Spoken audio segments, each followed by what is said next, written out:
Okay, guys. While the new launch market is very high in supply and demand, very high in transaction, many people are looking into it, shopping around, and I feel that this video is going to help you. So understand progressive payments for new launch, and it may be a better investment way than a resale condo. Okay, let's go. Okay, so I'm looking into my phone while I'm sharing you this, because there is like a schedule to it, and I will actually paste it in the video, so it should be actually around here, or even here on my face. Okay, so how does it work with progressive payment? So why am I sharing you on progressive payment is because when you buy a new launch and you buy a resale flat, it's totally different. When you buy a new launch, right, you pay a booking fee of 5%, then after that you pay your remaining down payment of, like, let's say a loan is 75%, then you'll pay like the 25%, then the progressive payment kicks in. So what is progressive payment? Progressive payment in short is that your first payment, right, it wouldn't be like the whole installment of that whole remaining 75% of the loan. It may even be like a few $100s only. Okay, but if you go for a resale, right, on completion you will have to pay the full amount of the loan installment. So let's say your loan installment is like $3,500 a month. So from the day you take your key, right, the $3,500 starts. But in new launch we use a progressive payment scheme, so it's very different. Okay, so let's go to the details. So first of all, you pay a booking fee of 5%, then you pay the deposit, which I told you about. So after you paying finish 25%, let's say your loan is 75%, right?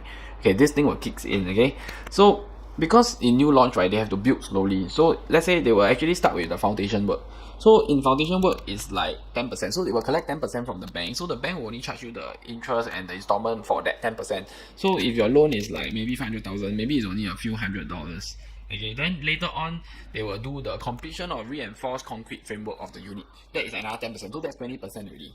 So this thing will keep going up with like I'm gonna speed this up. You're going to be like completion of partition wall of unit, that's another 5%. Completion of roof ceiling of unit is 5%. Completion of door frame, electrical wiring, that's another 5%. So that is like after speaking for so long, that's like 10, 30, 35. So there's another like 35 minus 75, shit, okay, 40. Okay, so there's another 40% that is still not being collected.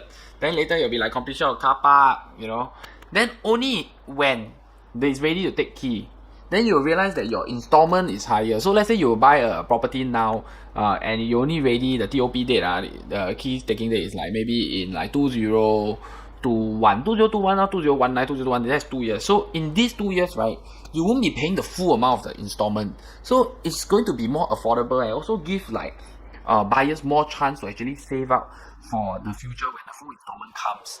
So if you are looking to like invest in a property, right, I realize that many of my customers that is younger, they feel more comfortable getting a new launch because they feel that like the starting amount is very little, and from the day they pay the down payment, right, they still have like close to 2 years to actually save up for the, let's say, the third year, the day they take the key, the first year staying in the property and the second year staying in the property, they may have this like 2 or 3 years. So some people, like some of the projects now, right, their TOP date is very far. It's like 2022, 2023, and they started selling earlier.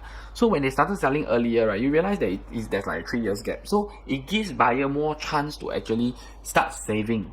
Okay, so this is something that you have to look into. That's the biggest difference by investing in a new launch property and investing in a resale property. You have to look at what is the TOP date, because if from the day you buy and the TOP date, if the gap is bigger, right, you realize that the installment is actually lower for every month. Okay, it actually gives you more space and more flexibility to save up for the future, save up for the full installment. But when you buy resale, the completion is like maybe 12 weeks. So from the day you buy, then 12 weeks completion, that's like close to only 2.5 months to 3 months. And then you have to start paying the full installment of like, let's say, $3,000-$4,000 a month. So it doesn't give you enough time to actually save up. So you need to be really more higher financially capability instead of a new launch buyer. Okay, so this is the difference between the progressive payment for new launches as the normal payment for the resale. Okay, so you don't need to opt for the progressive payment because all the new launch is like this. But if you buy a new launch that is like, let's say today is 2019 and the TOP date is 2020, then you will realize that the first installment will be higher because they may already reach the 50% stage or the 60% stage already. Okay, so this is one important thing to take note when you're looking for new launch development. Look at the TOP date to understand which part and which level they have progressed to, so that you know what you're expecting for your money installment. Okay, so thank you for watching this episode. I hope it helps you. I'm going to keep it short. If you like, subscribe to my channel, like the video, share the video, and I will share with you more, and I hope my information helps you. See you again, and thank you very much.